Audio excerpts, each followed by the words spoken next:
Hello ma'am, welcome to 140. Thank U.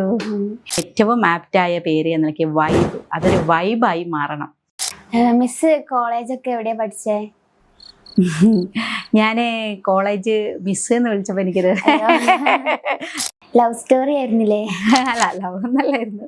നിങ്ങളെ സംഘടനക്കാരായിരുന്നു. പിന്നെ party proposal ചെയ്തു, അതിനുശേഷം കല്യാണത്തിലേക്ക് എത്തിയതാണ്. എൻ്റെ ജീവിതത്തിൽ 2012 വന്ന ഒരു മാറ്റം, എൻ്റെ ഹസ്ബൻഡിനെ, എൻ്റെ ജീവിത സഖാവിനെ വെട്ടിക്കൊന്ന ആ സംഭവവുമായി ബന്ധപ്പെട്ട് പിന്നീട് കുഴപ്പമൊന്നുമില്ലല്ലോ ചോദിച്ചാ? ഇല്ലല്ലോ.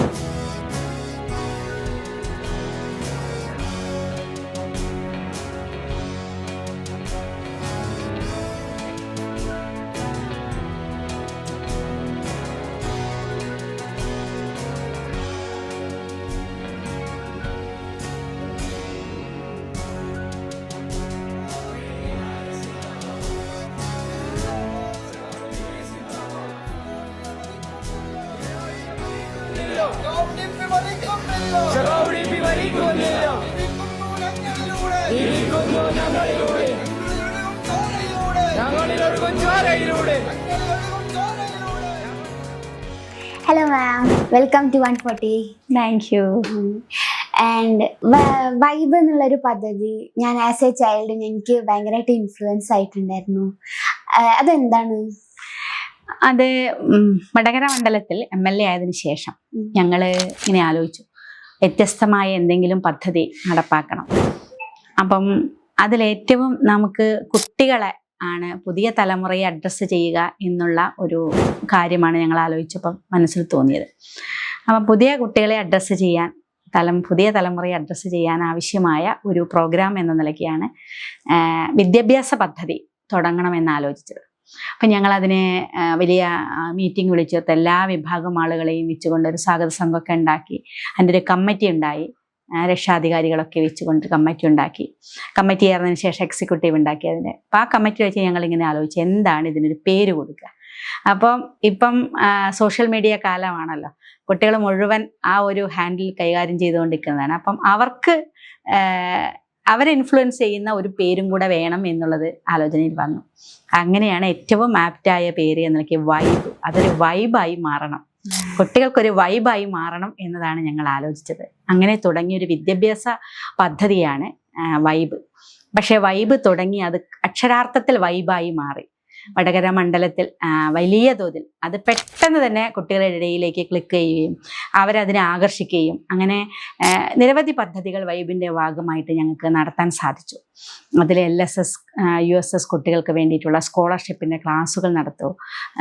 CUT പരീക്ഷയ്ക്ക് വേണ്ടി കുട്ടികളെ തയ്യാറാക്കാൻ ആവശ്യമായ ട്രെയിനിങ്ങുകൾ കൊടുത്തു. പിന്നെ NMMS 8ാം ക്ലാസ് കഴിയുന്ന കുട്ടികൾക്ക് വേണ്ടിയിട്ടുള്ള ട്രെയിനിങ് വളരെ കൃത്യമായി പരീക്ഷ അടുപ്പിച്ച് ഒരു 3 മാസം തുടർച്ചയായിട്ട് ഞങ്ങൾ ഫ്രീ ആയിട്ട് കുട്ടികളെ സ്കൂളിൽ നിന്ന് സെലക്ട് ചെയ്ത് അതിൻ്റെ ടീച്ചേഴ്സിനെ കണ്ടെത്തി അവർക്ക് കണ്ടിന്യൂസ് ആയിട്ട് എല്ലാ ആഴ്ചയും ക്ലാസ് കൊടുക്കാൻ വേണ്ടി തീരുമാനിച്ചു. അപ്പം ഓൺലൈനായിട്ടും ക്ലാസ് കൊടുത്തു, ഓഫ്ലൈനായിട്ടും ക്ലാസ് കൊടുത്തു. അങ്ങനെ നല്ല മികച്ച പരിശീലനം കൊടുത്ത് ഞങ്ങൾ NMMS ട്രെയിനിങ് തുടങ്ങുന്ന സമയത്ത് 9 കുട്ടികൾ വരെ മാത്രമേ വടകര വിദ്യാഭ്യാസ ജില്ലയിൽ മണ്ഡലത്തിൽ പാസ്സായതായിട്ട് അതുവരെ ഉള്ളായിരുന്നു. ഇപ്പം ലാസ്റ്റ് 37 കുട്ടികളിൽ എത്തി നിൽക്കുകയാണ് NMMS കിട്ടിയത്. അതുപോലെ തന്നെ LSS ആയാലും USS ആയാലും. പിന്നെ SSLC കഴിയുന്ന SSLC +2 കഴിഞ്ഞ കുട്ടികൾക്ക് എല്ലാ വർഷവും ഈ വൈബിൻ്റെ നേതൃത്വത്തിൽ ഞങ്ങൾ അനുമോദനം കൊടുക്കും. അനുമോദിച്ച് ഏതെങ്കിലും ആളുകളെ കൊണ്ടുവന്നു അനുമോദന പരിപാടി, അവർക്ക് മോട്ടിവേഷൻ ക്ലാസ് ഉൾപ്പെടെ കൊടുത്തുകൊണ്ട് ആ കാര്യങ്ങൾ ചെയ്യുന്നുണ്ട്. പിന്നെ SSLC കഴിഞ്ഞ കുട്ടികൾ ഈ +1 ചേരുന്ന സമയത്ത് അവർക്ക് വലിയ കൺഫ്യൂഷൻസ് ആയിരിക്കും. അപ്പോൾ അതുമായി ബന്ധപ്പെട്ട ഓറിയൻറ്റഡ് ക്ലാസ്സുകൾ സംഘടിപ്പിച്ചു. പിന്നെ ഈ ഫോമൊക്കെ ഫില്ല് ചെയ്യുന്ന സമയത്ത് ഇപ്പോൾ പ്രത്യേകിച്ച് മേഘജാലകമായതുകൊണ്ട് വലിയ പ്രയാസമാണ്. എപ്പോഴും ഞങ്ങൾക്കിപ്പം MLA നിലയ്ക്ക് നമ്മൾ ഈ പ്രാവശ്യം സ്പെഷ്യൽ ഓർഡറിന് ഒരു 100 കേസ് എനിക്ക് കൊടുക്കേണ്ടി വന്നു. എന്ന് പറഞ്ഞാൽ കുട്ടികൾ ഈ ഫോം അക്ഷയ പോയിട്ട് ഫില്ല് ചെയ്ത് വരുമ്പോൾ എന്തെങ്കിലും ഒരു മിസ്റ്റേക്ക്, ഒരു അക്ഷരത്തിൻ്റെ മിസ്റ്റേക്ക് ഉണ്ടായാൽ മതി, അപ്പം അവർക്ക് വിചാരിച്ചത് സ്കൂളാണെങ്കിൽ അവിടെ കിലോമീറ്ററുകൾ അപ്പുറത്തുള്ള സ്കൂളുകളിലേക്കൊക്കെ മാറ്റി പോകുന്ന ഒരു സാഹചര്യമുണ്ട്. അപ്പം അത് വരാതിരിക്കാൻ വേണ്ടിയിട്ടുള്ള അവർക്കുള്ള ഈ കഴിഞ്ഞ ഉടനെയുള്ള അതിൻ്റെ ക്ലാസ്സുകൾ കൊടുക്കുക. അങ്ങനെ വ്യത്യസ്തമായ തരങ്ങളിലേക്ക് അത് കൊണ്ടുപോയി. വൈബ് ഏറ്റവും നല്ല പരിപാടിയായി മാറി. ഏറ്റവും അവസാനം ഇപ്പം ഞങ്ങൾ വൈബിൻ്റെ നേതൃത്വത്തിൽ മറ്റൊരു മേഖലയിലേക്ക്, ഇപ്പം ഭിന്നശേഷിക്കാരായ കുട്ടികൾ, അവരെയാണ് ഒന്നുകൂടി ഇനി ഉയർത്തിക്കൊണ്ടുവരേണ്ടത്. അവരെ നമ്മൾ ഏറ്റെടുക്കണം. കാരണം അവർക്കൊരു സഹാനുഭൂതിയല്ല സമൂഹത്തിന് ആവശ്യം, അവർക്കൊരു കെയറിങ് ആണ്, അവരൊരു സപ്പോർട്ടാവണം. ആ സപ്പോർട്ടായി കൊടുക്കുക എന്നുള്ളതിനിടയ്ക്ക് ഞങ്ങളിപ്പം ഓണത്തിന് ഈ ഭിന്നശേഷി കുട്ടികളുടെ മാത്രം കലാമേള നടത്തി, കലോത്സവം നടത്തി. അവർക്ക് ഓണാഘോഷം, ഓണ വൈബ്, ഞങ്ങളത് ഓണ വൈബ് എന്ന് പേരിട്ടു. ഓണ വൈബിൽ എല്ലാ മക്കൾക്കും ഞങ്ങൾ പിന്നെ ഓണക്കോടി സമ്മാനിച്ചു. രക്ഷിതാക്കൾക്ക്, ടീച്ചേഴ്സിന്, അവരെ സഹായിക്കുന്ന ആളുകൾക്കൊക്കെ അങ്ങനെ ഒരു ദിവസം മുഴുവൻ അവരോടൊപ്പം ചെലവഴിച്ചുകൊണ്ടുള്ള വ്യത്യസ്തമായ പ്രോഗ്രാം നടത്തി. അങ്ങനെ ഈ വൈബ് അക്ഷരാർത്ഥത്തിൽ എല്ലാ മേഖലയും ഞങ്ങൾ വൈബായി കൊണ്ടുപോകാൻ വെച്ചു. കുഞ്ഞു കുട്ടികൾക്ക് 1ാം ക്ലാസ്സിലെ അഡ്മിഷൻ കിട്ടി വരുന്ന മക്കൾക്ക് ഞങ്ങൾ കുട്ടി വൈബ് കൊടുക്കാൻ തീരുമാനിച്ചു. അതും ഒരു വൈബായിരുന്നു. അവർക്ക് ക്ലാസ്സിലേക്ക് വരുമ്പോൾ ഞങ്ങളൊരു സമ്മാനം, കാരണം പല കുട്ടികളും ചിലപ്പോൾ മടിയായിരിക്കും, പ്രത്യേകിച്ചും പൊതുവിദ്യാലയങ്ങളിലേക്ക് വരാൻ കുറച്ചുകൂടി പ്രൊമോട്ട് ചെയ്യുക എന്നുള്ളത്. അപ്പോൾ കുട്ടി വൈബ് ഞങ്ങൾ ആവിഷ്കരിച്ചു. അപ്പം അവർക്കുള്ള സ്ലേറ്റ്, അവർക്ക് പെൻസിൽ, അവർക്ക് കളർ ചെയ്യാനുള്ളത്, ചിത്രം വരയ്ക്കാനുള്ളത് കാര്യങ്ങൾ, അങ്ങനെയൊക്കെ വ്യത്യസ്തമായ തലങ്ങളിൽ ആ വൈബ് ഓരോ ആളുകൾക്കും ഓരോ തരത്തിൽ ഞങ്ങളത് ചെയ്യുന്ന രൂപത്തിൽ വളരെ നന്നായിട്ട് വടകര മണ്ഡലത്തിൽ ഏറ്റവും വിജയകരമായിട്ട് ആ പദ്ധതി കൊണ്ടുവരാൻ സാധിച്ചു. ഈ ഒരു പദ്ധതിക്ക് സർക്കാരിൻ്റെ സപ്പോർട്ട് എന്തെങ്കിലും ലഭിച്ചിരുന്നോ? ഇല്ല, സർക്കാരിൻ്റെ സപ്പോർട്ട് കിട്ടില്ല. അത് നമ്മൾ അല്ലാതെ നമ്മളുമായിട്ട് സഹകരിക്കാൻ തയ്യാറാവുന്ന ആളുകളെയൊക്കെ സഹകരിപ്പിച്ചുകൊണ്ട് നടത്തുന്ന പദ്ധതിയാണ്. നമ്മൾ പലപ്പോഴും ഇവിടെ ഇപ്പം ഇവിടെ ട്യൂഷൻ സെൻ്ററുകളും മറ്റ് നടത്തുന്ന സ്ഥാപനങ്ങളൊക്കെ ഉണ്ട്. അവരൊക്കെയാണ് ഞങ്ങളെ പലപ്പോഴും സഹായിക്കാറ്. ഇപ്പോൾ സയൻസ് സെൻ്റർ ആയാലും സൈലമായാലും അത്തരം സ്ഥാപനങ്ങളുമായിട്ട് സഹകരിച്ചുകൊണ്ടാണ് നടത്തുക. സർക്കാർ ഒരു തരത്തിലും ഇതിന് ഫണ്ടിങ് അനുവദിക്കില്ല. MLA ഫണ്ടോ മറ്റ് ഫണ്ടുകളോ ഒന്നും ഇതിനകത്ത് ചെലവഴിക്കാൻ പറ്റില്ല. ഇപ്പോൾ ഞാൻ +1 ആണ്. ഇനിയിപ്പോൾ +2 കംപ്ലീറ്റ് ചെയ്തിട്ട് എന്താ ചെയ്യേണ്ടതെന്നുള്ള അങ്ങനത്തെ ഒക്കെ സംഭവങ്ങൾ പറഞ്ഞു തരുമോ വൈബില്? അതെ, അതൊരു വലിയ കൺഫ്യൂഷൻസ് ആണ് നമ്മുടെ കുട്ടികൾക്ക്. +2 കഴിഞ്ഞിട്ട് ഏത് കോഴ്സിലേക്ക് പോകണം, പ്രത്യേകിച്ചും പലതും അവരിങ്ങനെ കാണുന്നതായിരിക്കും. അപ്പം ഏത് സെലക്ട് ചെയ്യണം, ഏതാണ് നല്ലത്, അവർക്ക് പറ്റിയത് ഏതാണ്. അപ്പം അതൊരു വലിയ പ്രശ്നമാണ്. അപ്പോൾ തീർച്ചയായിട്ടും അവരെ സംബന്ധിച്ചത് നമ്മളൊരു ആപ്റ്റിറ്റ്യൂഡ് ടെസ്റ്റ് നടത്തിയിരുന്നു ഒരു പ്രാവശ്യം. അത് എല്ലാ വർഷവും നടത്തും. എന്നിട്ട് കുട്ടികൾക്ക് ഏതാണോ താല്പര്യം ആ വിഷയങ്ങൾ അവരിൽ കണ്ടെത്തി അതിന് അവർക്ക് പറഞ്ഞു കൊടുക്കാൻ സാധിക്കുന്ന തരത്തിലുള്ള ഓറിയൻറ്റേഷൻ ക്ലാസ്സുകൾ അത് എല്ലാ വർഷവും സംഘടിപ്പിക്കുന്നുണ്ട്. അത് പലപ്പോഴും ഓൺലൈനായിട്ടാണ് നമ്മൾ ആ ഓറിയൻറ്റേഷൻ. അപ്പോൾ ധാരാളം കുട്ടികൾ അതിനകത്ത് ജോയിൻ ചെയ്ത് അത് നല്ല പ്രഗത്ഭരായ അധ്യാപകരെ കൊണ്ടുവന്നുകൊണ്ട് തന്നെ ആ ഓറിയൻറ്റേഷൻ ക്ലാസ് നടത്താറുണ്ട്. അതും വിജയകരമായിട്ട് തന്നെ കൊണ്ടുപോകാൻ വൈബിന് സാധിച്ചിട്ടുണ്ട്. വൈബിന് നല്ലൊരു സംഘാടകരാണുള്ളത്, നല്ലൊരു ടീം വൈബിൽ പ്രവർത്തിക്കുന്നുണ്ട്. അപ്പോൾ അവരുടെയൊക്കെ പൂർണ്ണമായും മുഴുവൻ സമയം അതിനുവേണ്ടി പ്രവർത്തിക്കുന്ന വ്യത്യസ്തമായി അവരിങ്ങനെ ആലോചിക്കും, എന്താണ് അടുത്തത് കുട്ടികൾക്ക്, നമുക്ക് എന്ത് ചെയ്യാൻ കഴിയും. അപ്പം അങ്ങനെ ആലോചിച്ച് കൊണ്ടുപോകാനാണ് കഴിയുന്നത്. മിസ് കോളേജൊക്കെ എവിടെയാണ് പഠിച്ചേ? ഞാൻ കോളേജ് മിസ് എന്ന് വിളിച്ചപ്പോൾ എനിക്കൊരു അത് നിങ്ങൾ കുട്ടികൾക്ക് വരുന്നതാണ്, കുഴപ്പമില്ല. കോളേജ് ഞാൻ പ്രീ-ഡിഗ്രി ഗുരുവായൂരപ്പൻ കോളേജിലാണ് പഠിച്ചത്, കോഴിക്കോട്. പിന്നെ degree Christian college, Malabar Christian college. പിന്നെ അതിന് ശേഷം കോപ്പറേറ്റീവ് ട്രെയിനിങ്, അതും കോഴിക്കോട് തന്നെ ആണ് എഡ്യൂക്കേഷൻ ക്വാളിഫിക്കേഷൻ. കോളേജൊക്കെ എങ്ങനെ ഉണ്ടായിരുന്നു? ഓ അടിപൊളി. ഗുരുവായൂരപ്പൻ കോളേജല്ലേ, ഏറ്റവും ഗംഭീര കോളേജല്ലേ, നല്ല ക്യാമ്പസ്, ഏറ്റവും മനോഹരമായ ക്യാമ്പസ് കാലഘട്ടം. പിന്നെ ആ സമയത്ത് ക്യാമ്പസ് ആസ്വദിക്കുന്നതിനെക്കാട്ടുപരി ഞങ്ങളൊക്കെ ഫുൾ ടൈം രാഷ്ട്രീയ പ്രവർത്തകരായിരുന്നു. വിദ്യാർത്ഥി സംഘടനയുടെ പ്രവർത്തകരായതുകൊണ്ട് മുഴുവൻ സമയവും സമരങ്ങളും അത്തരം ആക്ടിവിറ്റികളിൽ വളരെ സജീവമായിരുന്നുകൊണ്ട് അതായിരുന്നു കൂടുതൽ ഞങ്ങളെയൊക്കെ വിദ്യാഭ്യാസ കാലഘട്ടത്തിൽ. ക്ലാസ് കയറുന്നതന്നെ വളരെ അപൂർവമായിട്ടായിരുന്നു. പരീക്ഷയ്ക്ക് പോയിട്ട് എഴുതുക, പാസ്സാവുക എന്നതിലേക്ക് അപ്പുറത്തേക്ക് കൂടുതൽ സമയം സംഘടനാ പ്രവർത്തനത്തിന് വേണ്ടി വിനിയോഗിക്കുന്ന ഒരു കാലം കൂടിയായിരുന്നത്. അപ്പം ഗംഭീരമായി നല്ല അനുഭവങ്ങൾ, ഒരുപാട് ഓർമ്മകൾ, നമ്മുടെ ജീവിതത്തെ തന്നെ മാറ്റുന്ന നിരവധിയായ സംഗതികൾ നടന്ന ഒരു സമയമൊക്കെയാണത്. കോളേജ് ഫ്രണ്ട്സിനെ എപ്പോഴും കാണാനൊക്കെ ഉണ്ടോ? ഇല്ല, കോളേജ് ഫ്രണ്ട്സിന് ഇടയ്ക്കെല്ലാം കാണും. പിന്നെ ഇപ്പം എളുപ്പമാണല്ലോ, പഴയ പോലെയല്ല. പണ്ടൊക്കെ ആണെങ്കിൽ പഠിച്ചു പോയ കുട്ടികളെ കാണാനോ അല്ലെങ്കിൽ അവരുമായി സൗഹൃദം പങ്കിടാനോ ഒന്നും ഒരു മീഡിയ ഇല്ലായിരുന്നു, ഒരു പ്രശ്നമായിരുന്നു. അത് എവിടുന്ന് കണ്ടെത്തും, എങ്ങനെയാണ് അഡ്രസ്സ് കിട്ടുക, ഒരു കത്തിൽ തന്നെ അഡ്രസ്സ് ഉണ്ടെങ്കിൽ മാത്രം. അപ്പോൾ പഴയ തലമുറയ്ക്ക് ഇല്ലാത്തൊരു കാര്യം ഇപ്പോൾ എന്ന് വെച്ചാൽ ഇപ്പം വാട്സപ്പും ഇതുമൊക്കെ വന്നപ്പം, ഓൺലൈൻ സജീവമായപ്പം ഇപ്പോൾ ഗ്രൂപ്പുകൾ ഉണ്ടാവാൻ തുടങ്ങി. അപ്പം എല്ലാറ്റിലും ഇപ്പോൾ school group, college group, class group, അങ്ങനെ മുഴുവൻ ഗ്രൂപ്പുകളാണ്. അപ്പം നമുക്ക് കമ്മ്യൂണിക്കേറ്റ് ചെയ്യാൻ എളുപ്പമാണ്, ഇപ്പം ആളുകളായിട്ട് ബന്ധപ്പെടാൻ എളുപ്പമായി. അതിൻ്റെ ഭാഗമായി ഗെറ്റ് ടുഗദർ വെക്കുന്നു, അത് ആളുകളെ കാണാൻ സാധിക്കുന്നു. അപ്പോൾ അവരെന്ത് ചെയ്യാൻ കഴിയും, നമുക്ക് സൗഹൃദം പങ്കിട്ട് പോകാൻ ഇപ്പോൾ കുറച്ചുകൂടി എളുപ്പമാണ്. അപ്പോൾ അത് ആ ഒരു മീഡിയൻ്റെ ഭാഗമായിട്ട് നമുക്കത് കൊണ്ടുപോകാൻ സാധിക്കുന്നുണ്ട് എന്ന് പറയാം. എപ്പോഴാ TP ആയിട്ട് കണ്ടുമുട്ടിയത്? അത് സംഘടനാ പ്രവർത്തന സമയത്ത് തന്നെ കണ്ടുമുട്ടിയതാണ്.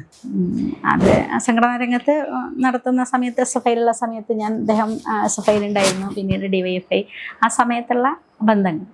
ലവ് സ്റ്റോറി ആയിരുന്നില്ലേ? അല്ല, ലവ് ഒന്നല്ലായിരുന്നു, ഞങ്ങൾ സംഘടനക്കാരായിരുന്നു. പിന്നെ പാർട്ടി പ്രപ്പോസൽ ചെയ്തു, അതിനുശേഷം കല്യാണത്തിലേക്ക് എത്തിയതാണ്. കുഴപ്പമൊന്നുമില്ലല്ലോ ചോദിച്ചാ? ഇല്ല. ഇപ്പോ 5 crore rupees കിട്ടിയില്ലേ, ഇനിയിപ്പോ അത് വെച്ചിട്ട് എന്തൊക്കെ ചെയ്യാ?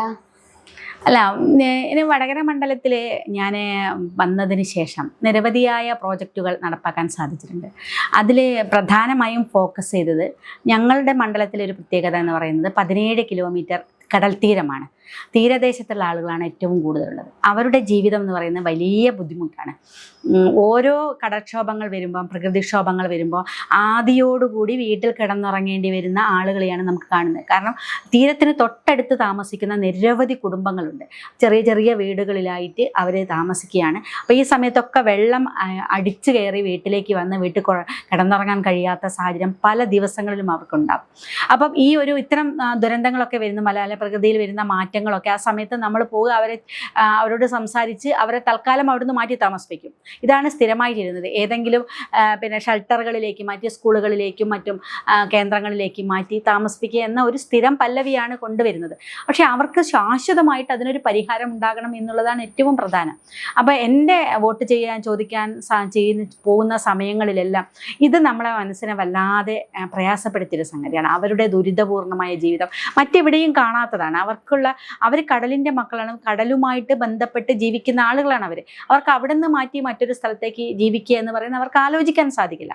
അപ്പോൾ ആ സ്ഥലത്ത് തന്നെ അവരെ ഉപജീവന മാർഗം കിട്ടുന്ന ആ സ്ഥലത്ത് തന്നെ അവരെ സുരക്ഷിതമായി താമസിപ്പിക്കുക എന്നതാണ് വേണ്ടത്. അപ്പം അതിനു വേണ്ടി എന്ത് ചെയ്യാമെന്നുള്ളതാണ് എൻ്റെ ഫസ്റ്റ് പ്രയോറിറ്റി ആയിട്ട് ഞാൻ കൊടുത്തത്. അതിനുള്ള ആലോചനയുടെ ഭാഗമായിട്ട് അതിലൊന്ന് നിലവിലുള്ള പ്രോജക്റ്റ് എന്ന നിലയ്ക്ക് കടൽ ഭിത്തി നിർമ്മിക്കുക. അതും ശാശ്വതമാണെന്ന് ഞാൻ ഒരിക്കലും അവകാശപ്പെടില്ല. കാരണം കടലിൽ പൈസ കലക്കുന്നു എന്നാണ് എനിക്ക് എപ്പോഴും തോന്നിയത്. ഒരു കടൽ ഭിത്തി കെട്ടി നമ്മളൊരു 10-15 വർഷം കഴിയുമ്പോൾ അത് കടൽ തന്നെ താനേ കൊണ്ടുപോകും, വീണ്ടും അത് പഴയ അവസ്ഥയിലാകും. അപ്പം കോടിക്കണക്കിന് രൂപ ഇങ്ങനെ ചെലവിടുന്നതിനേക്കാളും ബദൽ മാർഗങ്ങൾ കാണേണ്ടതാണ്, ബദൽ സംവിധാനങ്ങളിലേക്ക് ആലോചിക്കേണ്ടതാണ്. അത് ഞങ്ങൾ നിയമസഭയിൽ ഉൾപ്പെടെ പലപ്പോഴും പറയുന്നതാണ്. അപ്പം ബദൽ സംഗതികൾ ഇവരെ ജീവിതം സുരക്ഷിതമാക്കാൻ ഉണ്ടാകണമെന്നുള്ളത്. പക്ഷേ താൽക്കാലിക സംവിധാനം എന്ന നിലയ്ക്ക് കടൽ ഭിത്തി നിർമ്മിക്കുക എന്നത്, അതുകൊണ്ട് തന്നെ ബഡ്ജറ്റൊക്കെ പഴയത് കാര്യങ്ങൾ നമ്മൾ ചെയ്യുമ്പം എന്തൊക്കെയാണ് പ്രോജക്റ്റിൽ നിന്ന് പഠിക്കുക ആദ്യം ചെയ്യുക. ഞാനൊക്കെ ഒരു നിയമസഭാംഗമായി എത്തിയത് ആദ്യമായിട്ടാണ് എന്ന് പറഞ്ഞാൽ ആദ്യമായി ഒരു ജനപ്രതിനിധിയാവുന്നത്. ഒരു വാർഡ് മെമ്പറോ ഏതെങ്കിലും സ്ഥലത്ത് ഒരു ചെറിയ വിധത്തിൽ പിന്നെ ജനങ്ങളെ സേവിക്കുന്ന ജനപ്രതിനിധിയോ ആയി നിന്ന ഒരു അനുഭവം ഇല്ല. അതുകൊണ്ട് തന്നെ ഇത് ചെയ്ത സമയത്ത് നമ്മൾ ഫസ്റ്റ് കാര്യങ്ങൾ പഠിക്കുകയാണ് ചെയ്തത്, എന്തൊക്കെയാണ് എന്നതിന് സമയത്ത്.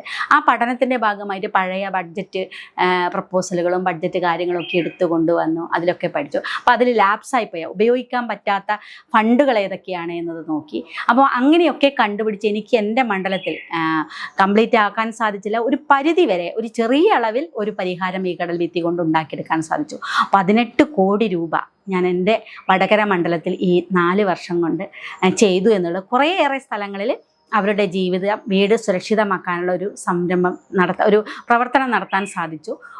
അതൊരു വലിയ സന്തോഷമാണ്. അതാണ് ആദ്യഘട്ടത്തിൽ ചെയ്തത്. ഇനിയും നിരവധി സ്ഥലങ്ങളിലുണ്ട്. പൈസ കിട്ടാത്ത പ്രശ്നം ഉണ്ടായിരുന്നു. നമുക്ക് ഈ ബഡ്ജറ്റ് ഫണ്ട് എന്ന് MLA ഫണ്ട് കഴിഞ്ഞാൽ പിന്നെ ബഡ്ജറ്റ് ഫണ്ടാണ് നമുക്ക് കിട്ടുന്നത്. അതാണ് 5 കോടി. 5 കോടി കിട്ടിക്കഴിഞ്ഞാലും വലിയ പ്രദേശമാണ്, ഒരുപാട് പ്രശ്നങ്ങൾ അതിജീവിക്കുന്ന മനുഷ്യരാണ്. അപ്പോൾ അവരെയൊക്കെ പല രൂപത്തിൽ സഹായിക്കാൻ ഇതൊന്നും മതിയാവില്ല. അപ്പം ഇനിയും ഫണ്ട് ഉണ്ടെങ്കിൽ നമുക്ക് ഒരു അടിസ്ഥാനപരമായ കുറേ പ്രശ്നങ്ങൾക്ക് പരിഹാരം ഉണ്ടാക്കാൻ സാധിക്കും. അപ്പോൾ ഫണ്ടിൻ്റെ ലഭ്യത കുറവുണ്ട്. അപ്പം കിട്ടിയ ഫണ്ട് കൊണ്ട് ഈ രൂപത്തിലാണ് കൊണ്ടുപോയത്. പിന്നെ ഞങ്ങളിവിടേക്കുള്ളത് തോടുകളുണ്ട് ധാരാളം. ഈ തോടുകളൊക്കെ വളരെ മാലിന്യം നിറഞ്ഞ് ആളുകൾക്ക് അതിൻ്റെ ചുറ്റും താമസിക്കുന്ന ആളുകൾ നമ്മളൊന്ന് പോയി നോക്കിയാൽ അറിയാം, അവിടെ ഒരു രാത്രി കിടന്നുറങ്ങാൻ പോലും പറ്റാത്ത പല വീടുകളും നമുക്ക് കാണാൻ സാധിക്കും. അത്രയേറെ പ്രയാസമാണ്. പിന്നെ നേരത്തെ തോടുകൾ, വലിയ തോടുകൾ ചെറുതായി മാറി അതിന് ചുറ്റും താമസിക്കുന്ന ആളുകൾക്ക് അതിന് ഒഴുക്കില്ല, വെള്ളം കെട്ടിക്കിടക്കുന്നു, അവിടെ നിന്നുള്ള ദുർഗന്ധം, ഇതൊക്കെ പിന്നെ ഇല്ലാതെ ഇതൊക്കെ ശ്വസിച്ച് ജീവിക്കേണ്ട, അതിൻ്റെയൊക്കെ ബുദ്ധിമുട്ട് അനുഭവിച്ച് ജീവിക്കുന്നവരാണ് ചുറ്റുമുള്ളത്. അപ്പോൾ ഈ തോടുകൾ നന്നാക്കുകയും എൻ്റെ ഒരു പ്രധാനപ്പെട്ട കുറേയേറെ തോടുകൾക്ക് ഇതുപോലെ ഫണ്ട് വയ്ക്കാൻ സാധിച്ചു. അങ്ങനെ അടിസ്ഥാനപരമായി മനുഷ്യരുള്ള കുറേ പ്രയാസങ്ങളെ പരിഹരിക്കാൻ ആവശ്യമായ പ്രവർത്തനങ്ങൾക്കാണ് മുൻതൂക്കം കൊടുത്തത്. അത്തരം പ്രവർത്തനങ്ങളുമായിട്ടാണ് പോയത്. അപ്പം നേരത്തെ ഈ 5 കോടി എന്ന് പറയുന്ന എല്ലാ വർഷവും 5 കോടി കിട്ടും. 5 കോടി അതിലും വിവേചനമുണ്ട്. ഭരണവർഷത്ത് അതിൽ കൂടുതൽ കൊടുക്കും. ഇപ്പം പ്രതിപക്ഷത്താണ് 5 കോടി കിട്ടിയത്. ഭരണവർഷത്ത് 10 കോടി ബഡ്ജറ്റ് തന്നെ പ്രഖ്യാപിക്കും. പ്രതിപക്ഷ MLA-മാർക്ക് 5 കോടിയാണ്. 5 കോടി ഇതുപോലെ ഏറ്റവും പ്രയോറിറ്റി ആയ കാര്യങ്ങൾ ആലോചിച്ച് സാധാരണക്കാർക്ക് ഏറ്റവും ആവശ്യം എന്താണോ അതിന് ആ ഫണ്ട് മാറ്റി വെക്കുകയാണ് നിലവിൽ ചെയ്തു വരുന്ന പ്രവർത്തനം. ആസ് എ വുമൺ പൊളിറ്റിക്സിലേക്ക് ഇറങ്ങിയതിന് ശേഷം എന്തെങ്കിലും ഫേസ് ചെയ്തിട്ടുണ്ടായിരുന്നോ ഡിഫിക്കൽട്ടീസ് ആയിട്ട്? ധാരാളം. കാരണം ഞാൻ ഒരു പ്രത്യേക സാഹചര്യത്തിൽ സജീവ രാഷ്ട്രീയത്തിലേക്ക് വന്ന ഒരാളാണ്. ഞാൻ രാഷ്ട്രീയത്തിൽ വരണമെന്ന് വിചാരിച്ച് ഫുൾ ടൈം രാഷ്ട്രീയ പ്രവർത്തകയാകണമെന്ന് ഒരിക്കലും ആഗ്രഹിച്ച ആളെയല്ല, അങ്ങനെ തീരുമാനിച്ച ആളുമല്ല. പക്ഷേ എൻ്റെ ജീവിതത്തിൽ 2012 വന്ന ഒരു മാറ്റം, എൻ്റെ ഹസ്ബൻഡിനെ, എൻ്റെ ജീവിത സഖാവിനെ വെട്ടിക്കൊന്ന സംഭവവുമായി ബന്ധപ്പെട്ട് പിന്നീട് ആ ഒരു രാഷ്ട്രീയം മുന്നോട്ട് കൊണ്ടുപോകാനുള്ളൊരു ദൗത്യം ഏറ്റെടുക്കേണ്ടി വന്നു. അപ്പോൾ അതിൻ്റെ ഭാഗമായി രാഷ്ട്രീയ രംഗത്തേക്ക് സജീവമായ ഒരാൾ കൂടിയാണ്. അപ്പോൾ അതുകൊണ്ട് തന്നെ അന്നു മുതൽക്ക് ഇന്ന് വരെ വളരെ വലിയ തോതിലുള്ള സാമൂഹ്യ അറ്റാക്കുകൾ നേരിട്ടുകൊണ്ടിരിക്കുകയാണ്. വ്യക്തി അധിക്ഷേപങ്ങൾ, വലിയ പ്രശ്നങ്ങൾ ഓരോ സമയത്തും അഭിമുഖീകരിച്ചു കൊണ്ടാണ് മുന്നോട്ട് പോകുന്നത്. അപ്പം അതൊന്നും ഒരു പ്രശ്നമേ അല്ല. ഈ തുടക്കത്തിലൊക്കെ വലിയ പ്രയാസം ഉണ്ടായിരുന്നു, ഇതിങ്ങനെ കേൾക്കുമ്പോൾ വലിയ തോതിൽ പ്രയാസം ഉണ്ടായിരുന്നു. പക്ഷെ ഇപ്പം അതൊന്നും മൈൻഡ് ചെയ്യുന്നില്ല. അപ്പം നേരത്തെ അങ്ങനെ ആലോചിച്ച് വന്ന ഒരാളല്ല ഞാൻ. പിന്നീട് അതിൻ്റെ ഭാഗമായിട്ട് കുറേയേറെ പ്രയാസങ്ങൾ തുടക്കത്തിലുണ്ടായിരുന്നു. പിന്നീട് ഇപ്പം അതൊക്കെ അങ്ങ് ശരിയായി പോകുന്നു. MLA ആയതിന് ശേഷം കുറെ ഡ്രീംസ് ഉണ്ടാവുമല്ലോ, നമുക്ക് ഇവിടെ ചെയ്യണം. ഏതൊക്കെ ഡ്രീംസ് സക്സസ് ആയിട്ടുണ്ട്, ഏതൊക്കെ ഡ്രീംസ് സക്സസ് ആയിട്ടില്ല?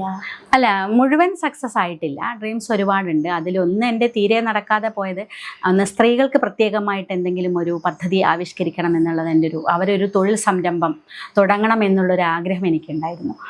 അത് നടത്താൻ സാധിച്ചില്ല. അതിൽ ഭൂമിയുടെ പ്രശ്നമുണ്ടായിരുന്നു, ഫണ്ടിൻ്റെ പ്രശ്നമുണ്ടായിരുന്നു. നമുക്ക് ഉദ്ദേശിച്ച പോലെ അത് തുടങ്ങാൻ സാധിച്ചില്ല. മറ്റൊരു പ്രധാനപ്പെട്ട ഒരാഗ്രഹം, അതിപ്പോഴും ഏറ്റവും ശക്തമായി നിൽക്കുന്ന ഒരാഗ്രഹം എന്ന് പറയുന്നത്, ഞാൻ നേരത്തെ സൂചിപ്പിച്ച ഈ ഭിന്നശേഷി ഡിഫറൻ്റ്ലി ഏബിൾഡ് മക്കളുണ്ട് ധാരാളം നമ്മുടെ ഈ പ്രദേശത്ത്. അവർ ബഡ്സ് സ്കൂളിൽ പഠിക്കുന്ന കുട്ടികൾ ഒക്കെ ധാരാളം കുട്ടികളുണ്ട്. അവരെ സംബന്ധിച്ച് അവരുടെ രക്ഷിതാക്കൾക്കുള്ള വലിയ പ്രയാസമുണ്ട്. അതിനുശേഷം ഈ മക്കളുടെ അവസ്ഥ എന്താണ്, അവരെങ്ങനെ ജീവിക്കും, വലിയ ബുദ്ധിമുട്ട് അനുഭവിച്ചു പോകുന്ന വീടുകളെ നമുക്ക് കാണാൻ സാധിക്കും. ഒരുപാട് പ്രയാസങ്ങളാണ് അവരനുഭവിക്കുന്നത്. സ്വയം കൈ കടിച്ചു മുറിച്ച് അതിൽ സന്തോഷിക്കുന്ന മക്കളെ കാണാൻ കഴിയും. ഈ ചോര ഒലിച്ചിട്ട് അത് നക്കി കുടിക്കുന്ന മക്കളെ കാണാം. ഇവരെ കാണുമ്പോൾ ഇവരൊക്കെ വീടുകളിൽ പോയാൽ നമുക്ക് വല്ലാതെ ദയനീയമായ രംഗങ്ങൾ ഉള്ള വീടുകളെ പലയിടത്തുമുണ്ട്. അപ്പം ഈ കുട്ടികൾക്കൊരു റിഹാബിലിറ്റേഷൻ കേന്ദ്രം തുടങ്ങണം എന്നുള്ളത് എൻ്റെ വലിയൊരു സ്വപ്നമാണ്. കാരണം അവരെ പരിശീലിപ്പിച്ചാൽ തീർച്ചയായിട്ടും അവർക്ക് ചെയ്യാൻ സാധിക്കും. ഒരു ഏണിങ് ഉണ്ടാക്കുന്ന, ഒരു വരുമാനം ഉണ്ടാക്കുന്ന ഏതെങ്കിലും ഒരു ജോലി അവരെ പരിശീലിപ്പിച്ചാൽ അതൊക്കെ അവർക്ക് സ്വന്തമായി ജീവിക്കാം, മറ്റൊരാളെ ആശ്രയിക്കാതെ. അപ്പം മറ്റൊരാളെ ആശ്രയിക്കാതെ അവർക്ക് സ്വയം നിൽക്കാൻ കപ്പാസിറ്റി ഉണ്ടാക്കുകയും അതിനുള്ള സാഹചര്യം ഒരുക്കുകയും ചെയ്യുക എന്നത് നമ്മുടെ സമൂഹത്തിൻ്റെ ഒരു ബാധ്യതയാണ്. അത് ചെയ്യേണ്ടതാണല്ലോ. എങ്കിലേ അവർക്കൊരിക്കലും ഒരു സഹതാപമല്ല വേണ്ടത്. അവരെ നമുക്ക് മുന്നോട്ട് കൊണ്ടുവരാൻ ആവശ്യമായ എല്ലാവിധ താങ്ങലുകളും താങ്ങി നിർത്തലുകളുമാണ് ആവശ്യം. അപ്പം അതിനുള്ളൊരു കേന്ദ്രം തുടങ്ങണമെന്ന് വലിയ ആഗ്രഹം ഉണ്ടായിരുന്നു. അത് നടക്കാതെ പോയത് വലിയ പ്രയാസമുണ്ട്. കഴിഞ്ഞ ദിവസം MP-യുമായിട്ടൊക്കെ സംസാരിച്ചിരുന്നു. അപ്പോൾ MP-ക്കും അത്രയൊരു ഡ്രീമുണ്ട്. ഞങ്ങൾ സംയുക്തമായിട്ട് അത്രയൊരു പ്രോജക്റ്റിലേക്ക് ആലോചിക്കുന്നുണ്ട്. എത്രമാത്രം സക്സസ് ആകുമെന്ന് അറിയില്ല.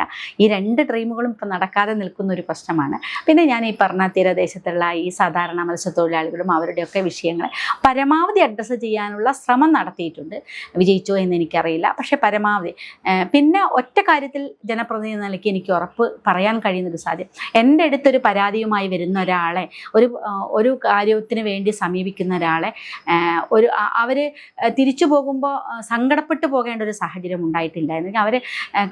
അവരെ കേൾക്കാൻ, അവരോടൊപ്പം സംസാരിക്കാനുള്ള ഒരു കാര്യം ചെയ്യാൻ എനിക്ക് കഴിഞ്ഞു എന്നത് മാത്രമാണ് ജനപ്രതിനിധികൾ. അത് ജനപ്രതിനിധികൾ ചെയ്യേണ്ട ഏറ്റവും വലിയ ഉത്തരവാദിത്തമാണ് എന്ന് ഞാൻ കരുതുകയാണ്. കാരണം ഏത് മനുഷ്യരെയും കേൾക്കുകയും അവരുടെ പ്രശ്നങ്ങളെ പരമാവധി സഹായിക്കാൻ കഴിയുന്നത് സഹായിച്ച് കൊടുക്കുകയും ചെയ്യുക എന്ന്. അപ്പം നമ്മുടെ കഴിവിനടുത്ത് അതിനനുസരിച്ച് കാര്യങ്ങൾ ചെയ്യാൻ പറ്റുന്നത് ചെയ്തു കൊടുത്തു എന്നാണ് ഞാൻ വിചാരിക്കുന്നത്. പൂർണ്ണമായിട്ടും ശരിയായി എന്നൊന്നും അവകാശപ്പെടുന്നില്ല. പരിമിതമായ സാഹചര്യത്തിൽ നിന്ന് ചെയ്യാൻ കഴിയുന്ന കാര്യങ്ങൾ സാധാരണയായ മനുഷ്യർക്ക് പ്രയാസം അനുഭവിക്കുന്ന ആളുകളോടൊപ്പം നിൽക്കാൻ സാധിച്ചു എന്നൊരു തോന്നൽ. ഇപ്പോൾ ഇനി ജെൻസി എന്നുള്ളൊരു തലമുറയാണല്ലോ ഇനി വരാൻ മുൻപ് വന്നുകൊണ്ടിരിക്കുന്നതും 2K അങ്ങനെ. അപ്പോൾ ഇങ്ങനത്തെ കുട്ടികളൊക്കെ ഈ രാഷ്ട്രീയത്തിലേക്ക് ഇറങ്ങുമ്പോൾ എന്തൊക്കെ കാര്യങ്ങളാണ് ശ്രദ്ധിക്കേണ്ടത്? അല്ല, രാഷ്ട്രീയത്തിലേക്ക് ഇറങ്ങുമ്പോൾ എനിക്കങ്ങനെ പ്രത്യേകിച്ച് ശ്രദ്ധിക്കണം എന്നുള്ള, ഏത് മനുഷ്യരായാലും അവരുടെ മനസ്സിലൊരു നന്മയുണ്ടാകണം, അവരുടെ മനസ്സിലൊരു സ്നേഹമുണ്ടാകണം. മറ്റുള്ള ആളുകളെ സഹായിക്കാനുള്ള ഒരു മനസ്സ് നമുക്ക് ഉണ്ടാക്കിയെടുത്താൽ തീർച്ചയായിട്ടും ഏത് സാമൂഹ്യ പ്രവർത്തനവും നടത്താൻ എളുപ്പമാണ് എന്നതാണ്. ആ ഒരു കാര്യം ചെയ്യുക എന്നതാണ് ഏത് മനുഷ്യനും ചെയ്യേണ്ട പ്രാഥമികമായ ഒരു സാമൂഹ്യ പ്രവർത്തകൻ എന്ന നിലയ്ക്ക് പ്രാഥമികമായി ഉണ്ടാക്കിയെടുക്കേണ്ടതാണ്. പിന്നെ രാഷ്ട്രീയം എന്നൊക്കെ പറയുന്നത് നമ്മളിങ്ങനെ മാറി മാറി പറഞ്ഞുകൊണ്ടിരിക്കുക. അതെങ്ങനെ ഏതുവിധ അവസരത്തിൽ എങ്ങനെ വരും എന്നറിയില്ല. പുതിയ കുട്ടികൾക്ക് രാഷ്ട്രീയത്തിനോട് പോലും താല്പര്യമില്ല എന്നുള്ളതാണ് നമ്മൾ കാണുന്നത്. അവർ വേറൊരു ലോകത്താണ്. ഇത്തരത്തിൽ ഇനി കുറച്ച് കഴിഞ്ഞാൽ ഇതുപോലെ രാഷ്ട്രീയ പാർട്ടികളൊക്കെ സജീവമായിട്ടുണ്ടാകുമോ എന്നൊന്നും പോലും നമുക്ക് പറയാൻ കഴിയില്ല. കാരണം വെച്ചാൽ യൂത്ത് ഇത്തരം രാഷ്ട്രീയ പാർട്ടികളിലേക്ക് ആകർഷിച്ച് വരുന്നത് കാണാൻ സാധിക്കുന്നില്ല എന്നുള്ളതും ഒരു വലിയ ഒരു ചോദ്യമായിട്ട് നമ്മുടെ മുന്നിൽ ഇപ്പം നിൽക്കുന്നുണ്ട് എന്നുള്ളത്. ഞങ്ങളുടെ ഇപ്പോഴത്തെ ഒരു തലമുറ എന്ന് പറയുന്നത് സങ്കടങ്ങൾ, ഫീലിങ്സ് ഒന്നും അധികം കൺട്രോൾ ചെയ്യാൻ പറ്റാത്ത ഒരു പ്രായമല്ലേ മാം? അത്രയും വലിയൊരു ട്രാജഡി എങ്ങനെ ഇത്ര ഇതായിട്ട് കടന്നുപോയി? അല്ല, തീർച്ചയായിട്ടും ഇപ്പോഴത്തെ കുട്ടികൾ, ഇത് പുതിയ തലമുറയിലെ കുട്ടികൾ, പ്രത്യേകിച്ചും പെൺകുട്ടികൾ, എനിക്കൊന്ന് നല്ല ബോൾഡായ പെൺകുട്ടികളെ നമുക്ക് കാണാൻ സാധിക്കും. അവർ വളരെ കരുത്തോടുകൂടി പല കാര്യങ്ങളും സമീപിക്കുന്നുണ്ട്. എങ്കിൽ പോലും ചിലർ പലപ്പോഴും പതറിപ്പോകുന്നത് കാണാൻ സാധിക്കുന്നുണ്ട്. അപ്പം നമുക്ക് വേണ്ടത് ഒരു പ്രതിസന്ധി ഉണ്ടാകുമ്പോൾ തളരാതിരിക്കാനുള്ള ഒരു മാനസികാവസ്ഥ നമ്മൾ ഉണ്ടാക്കിയെടുക്കുക എന്നതാണ്. പ്രത്യേകിച്ചും പെൺകുട്ടികൾ ഉണ്ടാക്കിയെടുക്കണം. എവിടെയും എന്ത് പ്രശ്നമുണ്ടെങ്കിലും ഞാനതിനെ നേരിടും എന്നുള്ള ഒരു ചിന്ത ഉണ്ടാക്കിയെടുക്കാൻ കഴിയുക എന്നതാണ്. അപ്പോൾ എന്ത് വന്നാലും പ്രശ്നമല്ല, അത് അടുത്തത് വന്നാൽ അടുത്തത് അതിനെ മറികടക്കാൻ ഞാൻ എന്ത് ചെയ്യണം, അത് ഓവർകം ചെയ്യാൻ എനിക്ക് എന്ത് ചെയ്യാൻ സാധിക്കും എന്ന് നമ്മളിൽ തന്നെ ഒരു വിശകലനം നടത്തി നമ്മുടെ ഉള്ളിൽ തന്നെ ഒരു ഫൈറ്റർ ഉണ്ടാവണം. നമുക്ക് നമ്മളോട് ആദ്യം ഫൈറ്റ് ചെയ്യാൻ സാധിക്കണം. നമ്മുടെ മനസ്സിനെ അങ്ങനെ ഫൈറ്റ് ചെയ്തുകൊണ്ട് നമുക്ക് പോകാൻ കഴിയൂ. എന്തെങ്കിലും ഒരു പ്രശ്നം ഉണ്ടാകുമ്പോൾ ഉടനെ തളർന്നു പോകരുത് എന്നുള്ളത്, അത് നമ്മുടെ മനസ്സിനെ പഠിപ്പിക്കാൻ നമുക്ക് സാധിച്ചാൽ എളുപ്പമാണ് എല്ലാം എന്നാണ് ഞാൻ വിചാരിക്കുന്നത്. കുറച്ചുകൂടി എന്നെപ്പോലുള്ള ഒരു സാഹചര്യമൊക്കെ വരുമ്പം ഒരുപാട് പ്രശ്നങ്ങളുണ്ട്. എളുപ്പമല്ല മറികടക്കാൻ, പക്ഷേ നമുക്കതിനെ മറികടക്കാനുള്ള ഒരു കരുത്തുണ്ടാക്കിയെടുക്കാൻ കഴിയും. അതിന് സമയമെടുത്താലും അതിനുള്ളൊരു നിശ്ചയദാർഢ്യം എന്നതാണ്. ഒരു നിശ്ചയദാർഢ്യം ഉണ്ടാവണം. മാം, ഇപ്പോൾ സൈബർ ബുള്ളിങ് എന്ന് പറയുന്നത് ഒരു മെയിൻ പാർട്ടല്ലേ? മാമിന് കുറേ സൈബർ ബുള്ളിങ് ഫേസ് ചെയ്യാൻ വന്നിട്ടുണ്ട്. മാം എങ്ങനെ അതൊക്കെ ഫേസ് ചെയ്തേ? നമ്മളെ ഇപ്പോഴത്തെ സോഷ്യൽ മീഡിയ കാലം എന്ന് പറയുന്നത് പ്രത്യേകിച്ച് ഓഡിറ്റിംഗ് ഒന്നുമില്ലാത്ത ആർക്കും എന്തും പറയാൻ കഴിയുന്ന ഒരു മാധ്യമമാണ് സോഷ്യൽ മീഡിയ. അപ്പം എനിക്ക് എന്ത് തോന്നുന്നു അതപ്പം അതിനകത്ത് പറയാം. മറ്റവരെ ഹെർട്ട് ചെയ്യുന്നുണ്ടോ എന്നുള്ളത് എൻ്റെ വിഷയമല്ല എന്നുള്ളതിലേക്കാണ് പുതിയ തലമുറയുള്ളത്. ആരെ എന്ത് വേദനിപ്പിച്ചാലും പ്രശ്നമല്ല, തോന്നുന്നത് എഴുതുക. മനസ്സിൽ എന്ത് തോന്നുന്നു അത് അപ്പം എഴുതും. അത് ആരെയും എഡിറ്റ് ചെയ്യാനുള്ള കട്ട് ചെയ്യാനുള്ള ഒന്നും ഇല്ലാത്തൊരു സ്ഥലം കൂടിയാണ്. പക്ഷേ ആ സോഷ്യൽ മീഡിയയിൽ വരുന്ന പ്രശ്നങ്ങളെ, അതിൽ വരുന്ന കമൻറ്റുകളായാലും അതിൽ എഴുതുന്ന കാര്യങ്ങളും ഒക്കെ മറ്റൊരാളെ എത്രമാത്രം വേദനിപ്പിക്കുന്നുണ്ട് എന്നുള്ളതും കൂടി ആലോചിച്ച് വേണം അതിനകത്ത് എഴുതാൻ എന്നുള്ളത് ഏത് എഴുതുന്നയാളും ആലോചിക്കേണ്ട, ആര് അതിൽ ഇടപെടുമ്പോഴും കാണേണ്ട ഒരു പ്രാഥമികമായ കാര്യം കൂടിയായിട്ടാണ് ഞാനതിനെ കാണുന്നത്. അത് വലിയ തോതിലുള്ള പ്രശ്നങ്ങളൊക്കെ ഉണ്ടായിട്ടുണ്ട്. അത് ഞാൻ നേരത്തെ സൂചിപ്പിച്ച തുടക്കത്തിൽ അതൊക്കെ ഒരു പ്രശ്നമായിരുന്നു. പിന്നീട് നമുക്കതൊന്നും മൈൻഡ് ചെയ്യാൻ തോന്നാറില്ല, അതൊന്നും ശ്രദ്ധിക്കാറില്ല, കമൻറ്റുകളൊന്നും നോക്കാറില്ല. ഒരു പേജിൽ വരുന്ന, ഒരു പോസ്റ്റിൽ വരുന്ന, എൻ്റെ പോസ്റ്റ് എന്ന് പറയുന്നത്, ഞാൻ ഏത് പോസ്റ്റ് ഇട്ട് കഴിഞ്ഞാലും തൊട്ടടിയിൽ വരുന്ന കമൻറ്റ് എന്ന് പറയുന്നത് ആസ്ഥാന വിധവയാണ്, ഭർത്താവിൻ്റെ ശവം വിറ്റ് ജീവിക്കുന്നവൾ എന്നതാണ്. അതിന്നും ഞാൻ കേട്ടുകൊണ്ടേയിരിക്കുകയാണ്. അങ്ങനെ പറയുന്ന ആൾ സ്വന്തം വീട്ടിൽ ആർക്കെങ്കിലും ഇതുപോലെ വൈധവ്യം വന്നു കഴിഞ്ഞാൽ അവിടെ എന്തായിരിക്കും അവസ്ഥ എന്നുള്ളത് സ്വയം ഒന്ന് ആലോചിക്കട്ടെ എന്നത് മാത്രമേ ഞാൻ അതിന് കരുതാറുള്ളൂ. അതുകൊണ്ട് കമൻറ്റുകളൊന്നും ഞാൻ വായിക്കാറേ ഇല്ല.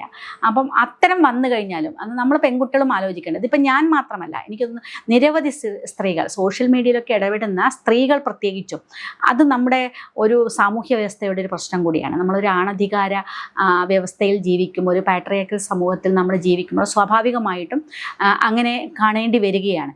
അപ്പം പല സ്ത്രീകളും ഇതുപോലെയുള്ള പ്രയാസങ്ങളെ നേരിട്ട് വരുന്നത് നമുക്ക് കാണാൻ കഴിയും. അവർ സ്വതന്ത്രമായിട്ട് ഒരഭിപ്രായം പറഞ്ഞു കഴിഞ്ഞാൽ അതിനെ വലിയ തോതിൽ ആക്രമിക്കുക എന്നുള്ളൊരു പൊതുരീതിയാണ് ഇന്നുള്ളത്. അപ്പം അതിന് തളർന്നു. അതിലും ഞാൻ നേരത്തെ പറഞ്ഞ പോലെ അതൊക്കെ ആണെങ്കിൽ അതവിടെ നടക്കട്ടെ. അതുകൊണ്ട് നമുക്ക് അതിനകത്ത് തകർന്നു പോകുന്നൊരവസ്ഥയുണ്ട്. അതൊരു ചില മാനസിക വൈകൃതങ്ങളാണ് എന്ന് കണ്ട് അതിനെ തള്ളാനുള്ള ഒരു മാനസികാവസ്ഥ ഓരോരുത്തരും ഉണ്ടാക്കിയെടുക്കണം. മാം ഫസ്റ്റ് ടൈം അല്ലേ MLA ആയിട്ട്? അപ്പോൾ ഫസ്റ്റ് ടൈം MLA ആകുമ്പോൾ എന്തൊക്കെയായിരുന്നു ഇമോഷണൽ ടച്ചിങ് ആയിട്ട് ഫീൽ ചെയ്തിരുന്നത്? ഫസ്റ്റ് ടൈം MLA എന്നൊക്കെ അത് ആദ്യത്തെ നിയമസഭാ പ്രവേശനം, അതാണ് ഏറ്റവും വൈകാരികമായിട്ടും ഏറ്റവും പ്രയാസമുള്ളതും അങ്ങേയറ്റത്തെ ടെൻഷനോടുകൂടി അങ്ങനെ എല്ലാ വികാരങ്ങളും സമ്മിശ്രമായിട്ട് വന്ന ഒരു സന്ദർഭം ജീവിതത്തിൽ MLA അതിനുശേഷം എന്ന് പറയുന്ന ആദ്യത്തെ നിയമസഭാ പ്രവേശനമാണ്. സത്യപ്രതിജ്ഞ ചെയ്യാൻ പോകുന്നത്. അന്ന് ഞാൻ ചന്ദ്രശേഖരൻ്റെ ബാഡ്ജ് ധരിച്ചിട്ടാണ് സത്യപ്രതിജ്ഞ ചെയ്യാൻ വേണ്ടി പോയത്. അത് അദ്ദേഹം പലപ്പോഴും എൻ്റെ തോന്നുന്നത് അദ്ദേഹം കൂടെയുള്ളത് കൊണ്ട് അദ്ദേഹത്തിനോടൊപ്പം സത്യപ്രതിജ്ഞ ചെയ്യാൻ പോയി എന്നത് തന്നെയാണ് എനിക്കൊന്ന്. അദ്ദേഹമാണ് ചെയ്തത് എന്നത്. അത് മാത്രമല്ല, ആ ഇൻസിഡൻറ്റിന്, ആ പ്രശ്നത്തിന് കാരണക്കാരായ ഒരുപാട് ആളുകൾ ഇരിക്കുന്ന ഒരു സഭ കൂടിയാണത്. ഇതൊക്കെ നമ്മളെ മനസ്സിൽ അന്നേരം ഉണ്ടായിരുന്നു. വലിയ ആൾ നിൽക്കുന്നു, അങ്ങനെ ഒരു വല്ലാത്ത വികാരത്തിൽ പോയി ചെയ്ത ഒരു അനുഭവമാണത്. അതാണ് ജീവിതത്തിൽ ഏറ്റവും പ്രധാനപ്പെട്ട ഒരു സംഭവമായിട്ടും MLA ആയതിനു ശേഷമുള്ള ഒരു വല്ലാത്ത മൂമെൻ്റ് എന്താണെന്ന് ചോദിച്ചാൽ ഒന്ന് അത് തന്നെയാണ്. MLA ആയതിനു ശേഷം ഏറ്റവും കൂടുതൽ സന്തോഷം ആയിട്ടുള്ളൊരു മൂമെൻ്റ് ഏതായിരുന്നു? അങ്ങനെ സന്തോഷിക്കുന്നൊരു മൂമെൻ്റ് എന്ന് പറയാനൊന്നും എനിക്കങ്ങനെ പറയാനില്ല. കാരണം വെച്ചാൽ MLA ആയതിൽ ഒരുപാട് സന്തോഷിക്കുന്ന ആളല്ല ഞാൻ, ഫസ്റ്റ് ഓഫ് ഓൾ. പിന്നെ നമ്മൾ സാധാരണ ആളുകൾ ആരെങ്കിലും വരുമ്പോൾ അവരുടെ എന്തെങ്കിലും ഒരു വിഷമങ്ങൾ നമുക്ക് പരിഹരിച്ചു കൊടുക്കാൻ സാധിക്കുമ്പോൾ നമുക്ക് വല്ലാത്തൊരു സന്തോഷമാണ്. അങ്ങനെ നിരവധി പ്രയാസങ്ങളെ പരിഹരിച്ചു കൊടുക്കാൻ സാധിച്ചിട്ടുണ്ട്. ഒരുപാട് ഹോസ്പിറ്റൽ കേസുകൾ, അങ്ങനെ വീട് വെച്ച് കൊടുക്കാൻ സാധിച്ചതുണ്ട്. അങ്ങനെ ജീവൻ രക്ഷപ്പെടുത്തിയ അനുഭവങ്ങളുണ്ട്. അങ്ങനെ ഒരുപാട് സംഭവങ്ങളുണ്ട്. സന്തോഷിക്കുന്ന ഒരുപാട് മുഹൂർത്തങ്ങൾ പല ഘട്ടങ്ങളിലായിട്ടും ഉണ്ടായി. കാരണം വെച്ചാൽ നമ്മൾ ചെയ്യുന്ന വർക്കിൽ കിട്ടുന്ന ഒരു സംതൃപ്തി, അവർ അപ്പുറത്തുണ്ടാവുന്ന സന്തോഷം നമ്മളെ മനസ്സിനെ സന്തോഷിപ്പിക്കും. മാം ഇനിയും MLA ആവുമോ? ഇല്ല, അതൊന്നും തീരുമാനിച്ചിട്ടില്ല. എല്ലാം പാർട്ടിയാണ് തീരുമാനിക്കുന്നത്. അത്തരം ഒരാലോചനയിലേക്കും ഇപ്പോൾ പോയിട്ടില്ല. മാമിനെ പോലത്തെ MLA-മാരാണ് ഇനിയും കാണാൻ ആഗ്രഹിക്കുന്നത്. ഇനിയും ഉണ്ടാവണം. നന്ദി. Thank you. താങ്ക് യു മോളെ.